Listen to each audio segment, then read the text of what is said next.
We're joined now by Virginia Democratic Senator Tim Kaine. He's in Richmond. Senator, you were also governor of Virginia and mayor of Richmond, a majority African-American city that was also the capital of the Confederacy. From those perspectives, how do you see this debate now over removing Confederate monuments? Well, John, first, I wouldn't even be a guest on the show this week if it were just about monuments.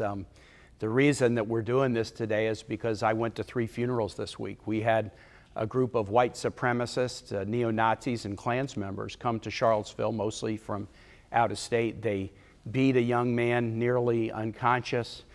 They chanted slogans, anti-Semitic slogans from Hitler-era Germany.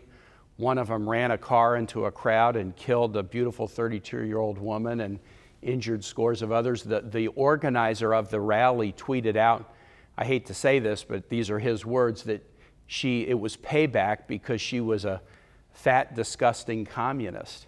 And 2 state troopers that I know who were providing order and were filming scenes of violence to use in criminal trials, their helicopter crashed and they were killed. So I'm not here this morning because of statues. I'm here because people brought violence and hatred and bigotry and murder to my state. And I think I'm also here because we have a president who wasn't able to stand up and condemn the indefensible. And yet we have, in the wake of everything you just described, there is a conversation now about these monuments, about how Indeed. You take all of the things that have been roiled up by this and try to lower the pressure and work through these issues. And so given that, and given that this has moved into a conversation about symbols and history, what guidance do you have, given the moment and your history as a governor and a mayor? When I was mayor and governor, we worked on some of these issues, John, in Virginia, because we have some painful scar tissue, obviously. We took down 2 bridges in Richmond that had been named for Confederate generals and renamed them for civil rights heroes. We put up new statues in our city, one of Abraham Lincoln, who visited Richmond after the fall of the city, and one of Arthur Ashe on Monument Avenue, which had heretofore just been for Confederate generals. The way we sort of looked at this issue, and I think it's important that we look at it this way, it's not just about subtraction, it also has to be about addition. So our mayor, LeVar Stoney, has convened a commission in Richmond to look at all of the statues and decide whether they should stay or be removed or be reinterpreted. But a point that I would also make is, let's also talk about whose stories haven't been told and what buildings or monuments we might think about erecting in the future. You went to UVA, you know Virginia well. It's interesting, we're a history-obsessed Commonwealth, but why do the 4 years of the Civil War merit so much more attention in Virginia than 250 years of blood sacrifice by hundreds of thousands of slaves who lived here, who built up our state, who were sold through our state? So if we're going to be honest about history, why just focus on a little bit of it? Why don't we really tell the story? So for all of us, whether we're in Congress or mayors or governors, we have to grapple with the painful meaning that some of these Confederate-era statues have, but we also have to grapple with the history that we've refused to tell and the people that we've refused to honor. When you were mayor, you said about a Lee mural, you said, much of our history is not pleasant. You can't whitewash it. Do you feel that same way about the Confederate statues in the Capitol? You know, in the Capitol in D.C., it's an interesting one. John, you and I know the story. Every state gets 2 statues to put in Statuary Hall or throughout the Capitol. Just using Virginia as an example, the state gets to choose 2 people to represent the entire scope of the state's history. Virginia obviously chose George Washington, the father of the country, but the second choice that was made in 1909 and has never been changed is Robert E. Lee. I think as you look at the scope of Virginia history here in 2017, and if you want there to be 2 people to really stand for who Virginia is, why wouldn't you think about Pocahontas, who, had she not saved John Smith's life, we wouldn't even be here possibly? Why wouldn't you think about a Barbara Johns who led a school walkout in Prince Edward County that ultimately became part of the Brown versus Board desegregation decision? Why wouldn't you think about Governor Wilder, the grandson of a slave, a decorated Korean War combat veteran who became the first elected African-American government in the history of the country. I think from 2017 looking backward, I think Virginia can probably do better in the 2 people that we choose to stand for us in Statuary Hall, and I think a number of the other states can do better as well.